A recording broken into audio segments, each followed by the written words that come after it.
Hey everyone, welcome back. So today what I'm going to be giving you is the ultimate guide to tuning your CO2 air pistol, air rifle, any CO2 gun. And I think you're really going to appreciate this, and I think it's really going to be helpful. So the reason I wanted to share this with everyone is basically because most people that have a CO2 pistol or rifle really enjoy to tinker. And I've seen this with the CP1, I've seen it with the CP2, I've seen it with the Crossman 2240s. People love to tinker with these. But now, there's nothing worse than tinkering, and at the end of the day, you're not sure if the results that you're getting is correct, you're not sure if you're getting the most out of it. So that's what I want to show you here today. So to start off with, just going to disassemble this quickly, and the reason I want to disassemble it is because the main components is actually this valve that's inside here, and that is the secret to all of this gun's tinkering. So let's quickly take this apart. It's very, very simple.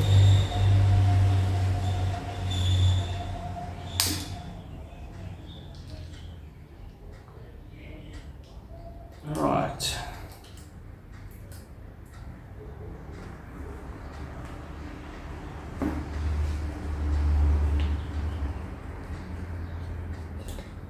Okay. Here's the stock. Let's put that one side. Put the trigger guard one side, and what we have is our trigger. Oopsie. Always remember, these little pins in the trigger falls out very, very easily. Alright, so let me talk you through it. All CO2 guns, doesn't matter whether it's a pistol, it doesn't matter if it's a rifle, doesn't matter which brand it is. All of them function off of a very, very similar principle. And that is that you've got a little capsule. That capsule is filled with CO2 gas.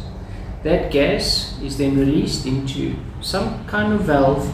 That valve will get hit by a hammer. That hammer will open the valve for an amount of time, and then that gas will then go into the back of the pellet or projectile. It's not always a pellet. And that will ultimately fire your projectile downrange. So there's two sides to this. The one thing that's always constant is the CO2 pressure. There's nothing we can do about that. That's going to be constant. Obviously it will vary according to temperatures, but it's the constant in this equation. So what does that mean? That means that there's two things that we can play with. The one is the tension on the hammer spring that we can play with, so we can increase the tension, decrease the tension, and that will have an effect on the tuning that we're doing. The other thing that we have is the volume of that gas that we allow through into the pellet. So let's start with the easy side. So the easy side is ultimately your hammer spring, and this video will start off as a members only video, and the reason for that is I'm obviously trying to promote getting members on my channel. So here's the spring, there's one place that we can work on, and then the other thing that I'm going to do, just going to remove this breech so that we can be able to, oopsie, there the trigger falls out. I'm going to remove the breech so that we're able to get to the transfer port and the valve, and that is ultimately the secret of tuning these little air guns. Alright, so let's remove that, and let's remove this transfer port. Like that. Alright, so there you have your tube. Obviously your CO2 sits inside here. You've got a valve. That valve will release gas, goes into the back, and that fires your pellet. Alright, so let's remove this.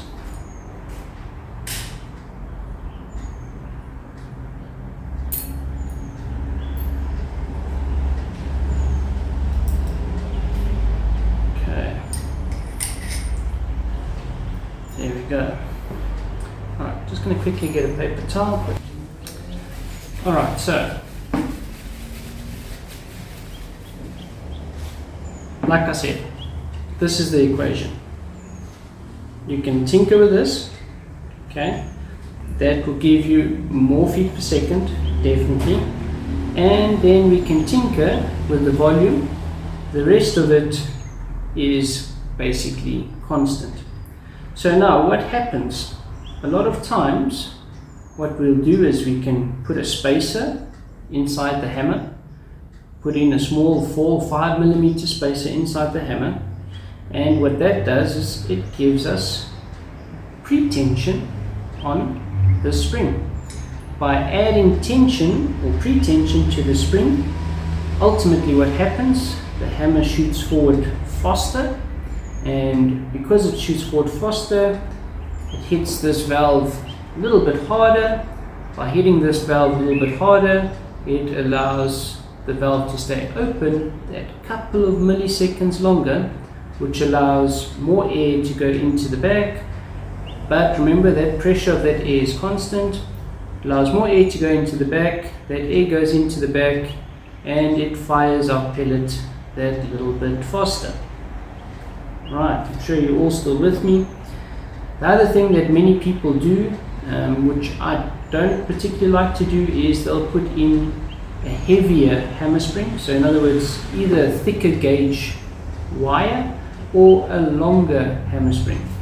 The reason I don't like to do this is because it affects your trigger, makes your trigger a little bit heavier, and I don't like that, so I prefer to stay away from that. Alright, so the next thing that you can do is to allow more air to flow through your valve to the back. So how do we do that? Well, there's a couple of ways we can do it. The first thing that we can do is we can open up this little port inside here. So this hole is currently 3.5 millimeters. We can open it up all the way up to 4 millimeters. However, when we open this up to 4 millimeters, we also need to open up the little transfer port to 4 millimeters. We also need to open up this little hole at the bottom of the breech, as well as the hole inside the barrel, so that that whole basically flow of that gas is opened up and not restricted. That allows more gas to get to the back of the pellet, and that ultimately increases feet per second. Now here's where the trick comes in. Many times what happens, you increase your feet per second over here. Okay, so we put in a spacer. Now we're expecting we're going to get a higher FPS out of this airgun. Now shoot it a couple of times, we see, but there's almost no change. And then we ask ourselves, well, why? And the simple reason is this whole system needs to be balanced. If it's not balanced, you're not going to get enough air, you're not going to get your desired result. So how do we check this? Well, the first thing that you need to check, if you've increased the tension on your hammer, what you'll notice, if your hammer is hitting too hard, then you'll start to find that it will make little lines on the outside of this little valve stem here. You'll find lines where the paint is actually discolored, and that's what's happening is your hammer is hitting this valve so hard, but it's reached its maximum point. So it can only allow that much gas through this porting that happens here. So that's the one thing. The next thing that you also need to keep note of is the distance that this valve stem is protruding, sticking out of the valve. So what happens, sometimes this valve stem is a little bit too short. So now you've got all of this force hitting on the valve stem, opening up the valve, but because the valve is too short, it's not having that full effect of opening this valve. So what you can do is you can machine a longer valve stem. However, you need to be very careful that you do not go too long, because the moment your valve stem is too long, then what happens is even without firing your rifle, that hammer is already touching on this valve and it automatically allows the gas to go out without even firing a shot. So that's one thing you need to be careful of if you make a longer valve stem. So the other thing that we need to remember, if we open up the ports on this side, so let's say we open this up to 4mm and everything is fine, we start shooting, and then we see, but now my feet per second is staying the same. It's not increasing, it's not decreasing, it's just staying the same. And now you ask yourself, but why? The reason is, yes, we've now got more space here for the gas to go through and to get to the back of the pellet, but at the same time, we're not allowing the valve to stay open that little bit longer. So in a nutshell, what's happening is you've allowed for more space, but you're not giving the time for that space to get used. So that's why I say every time when you do these modifications, when you do this tuning, you need to always make sure that everything is balanced out nicely. So what I usually recommend is to put in a spacer on this side, about a 5mm spacer inside your hammer. And I usually recommend to start out, drill these open to 3.8mm. And then if we open up here, this one hasn't been done yet, but alright, so that was just a little bit tight. Got it open now.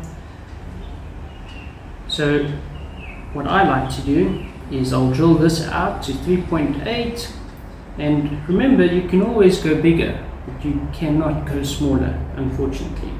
So the next thing that I like to do, and this is one that you need to be quite careful, I've seen some guys mess this up in the past, is I'll actually halve this threads. So I'll cut it down, and what that does is it gives us a little bit more volume inside the valve itself. And by having a little bit more volume, if we get everything balanced nicely, then we have a little bit more volume inside, which means we have a little bit more gas to go into the back, and that will ultimately give us a little bit of extra feet per second. So